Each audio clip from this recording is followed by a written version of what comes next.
Hey everyone, welcome back to my channel. Today I have part 2 of, or the second version or second series, whatever you want to call it, of my products that should be discontinued, like makeup products or products in general. That why aren't they discontinued yet? Why are they still being sold? I don't feel like anybody talks about them. I don't know why. These products in particular are still in some makeup brand lines, and then they discontinue really good products that everyone loves. I did this before. I will link that video up in the iCards if you are interested to see that one first. So today I am here with another 5 products for you guys. So if you're curious to see these products, just stay tuned. Before I get into this video, I just want to mention, obviously, if you like these products, if you use these products, don't get offended. This is just a fun video. I do not work at Sephora or Ulta, nor have I ever worked at either one, so I don't know anything about their sales. I don't know how they are doing, whether they're doing well at the store or not. This is just, again, another fun video. So I just want to put that out there. So obviously I'm going to put pictures up on the screen of the products that I am talking about, so if you don't know what the heck I'm talking about, here we go. The first product I have is the Anastasia Pro Pencil. This is $18. This is a pencil that you use to carve out your brows. I think at this point in our makeup world, we kind of steered away from this. This seemed to be the norm back years ago when makeup wasn't really a mainstream kind of thing. Nobody really knew too much about it.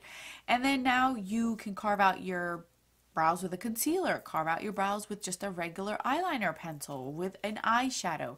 So I feel like this product is kind of obsolete and a waste, and I would never spend $18 on a pencil that does this. It just doesn't make any sense for me particularly. I don't see anybody using it unless you're a makeup artist, unless you do brows for a living. I don't see this very practical. So I don't understand why this is still available, because I really don't see many people using this one at all. Product number 2 is the Maybelline Great Lash Mascara. Now, I am not trying to get anybody's panties up in a bunch, but does anybody actually use this mascara anymore?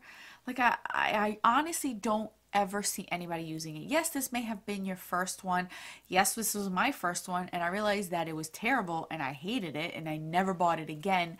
I never liked the formula. I never liked the wand on it. But why is this still around? Genuinely, does anybody out there use this mascara? Because I feel like their mascara game has gotten so good, even at the drugstore, that you don't need this one in your line at all. Maybelline is by far my favorite mascara line. That any mascara, most of the time, that they carry, I absolutely love. And they have discontinued some that I just fell head over heels for, and they discontinued them, but then they still have this one. They still have this one. Why? Why? Just put it in a museum, put it on display. We'll reminisce, because nobody really wants to buy this one. I really don't see anybody using this. Please let me know if you do, because I really want to know. The third product that I have is Wet n Wild Photo Focus Correcting Palette.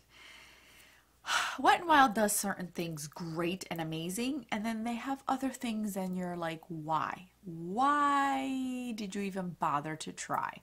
This one I don't see anybody really using unless they're using it for Halloween makeup, honestly. I don't think this has such great blendability. It's very dry. It's very cakey looking. So I don't see many people using this. So why do they still have this? And yet they discontinue such amazing products or have things that are out that are limited edition. They should really just get rid of this. It's not worth the $4.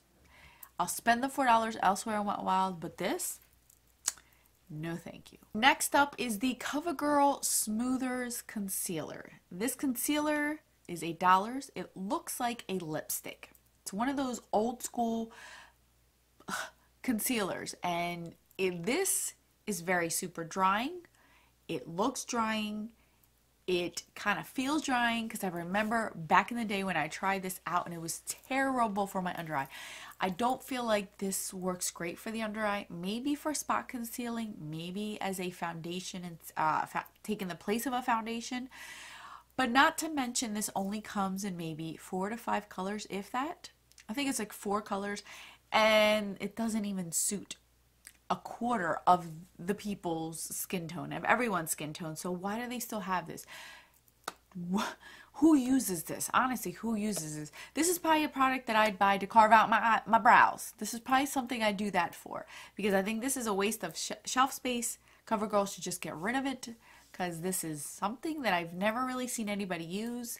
Nowadays, I don't think anybody uses it, and if anything, it's just for like makeup under $10 or those types of challenges, basically.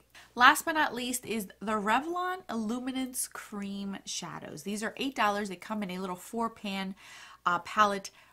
Years ago, I owned 2 of these, and they were Crease City on my eyelids. I tried to use these as a base type for eyeshadows, and it was terrible, terrible. The pigmentation wasn't there.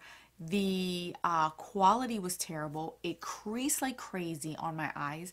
It was just a hot mess, and I still don't understand why they have these in their line. I think they come in 4 to 5 different palettes.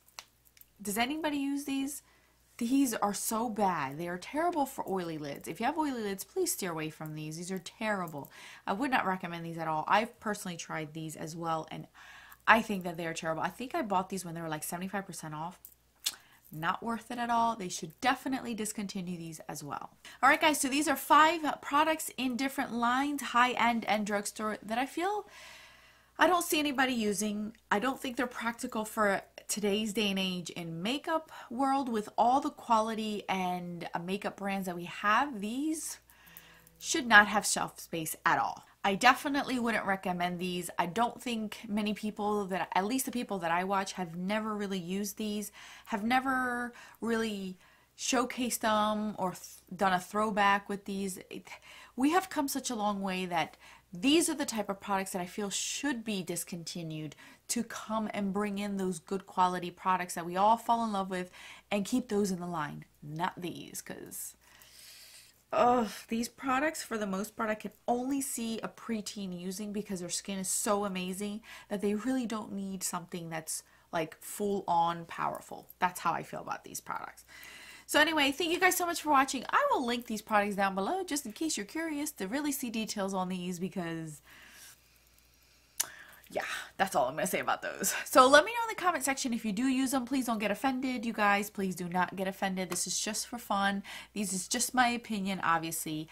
So leave them down in the comment section if you do use them. I would love to see how they work on you, because some of these I actually have tried myself, and no.